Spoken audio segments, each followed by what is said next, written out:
According to Crop Inspection and Certification Commissioner from the Ministry of Agriculture, Animal Industry and Fisheries, Paul Mwambu, the European Union has not been banning fresh fruits and vegetable exportation into the European market, apart from interceptions.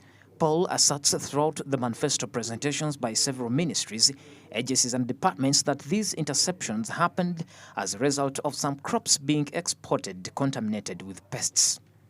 Was erroneously stating that there were bans on the EU market of our fresh fruits and vegetables. Actually, that is not correct.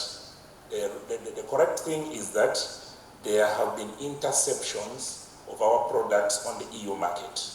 But the EU market has not banned, not even in the recent past, any Ugandan products on their market.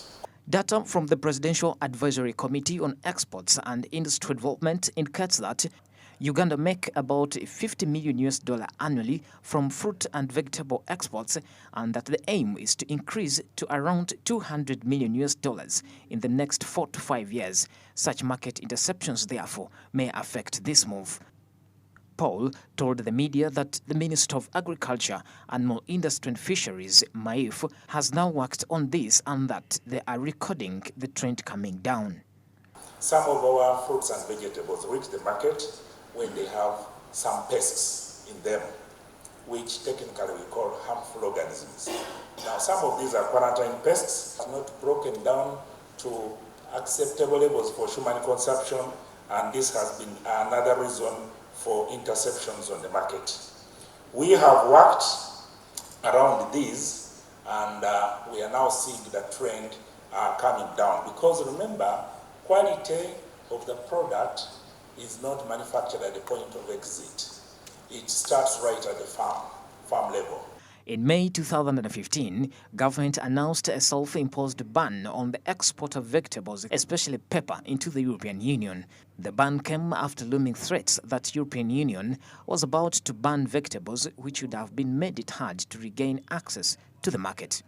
Market access for Ugandan agriculture products into the European market will soon be realized at a higher rate after the installation of the aflatoxin testing kit, as highlighted by Dr. Kasim Sadiq, the Deputy Director General, Agriculture Technology Promotion at NARO.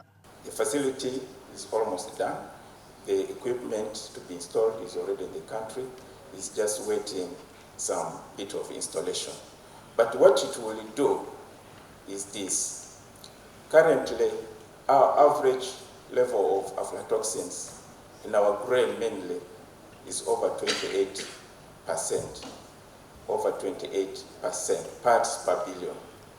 But what is recommended in the EU market is between 0 to 20 parts per billion.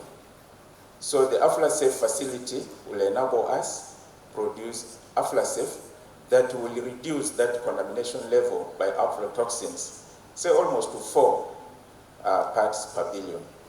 Information from the Presidential Advisory Committee on Exports and Industrial Development further shows that because it's a landlocked country, Uganda mainly exports fruits and vegetables to Europe by air into Liège, Brussels and Amsterdam.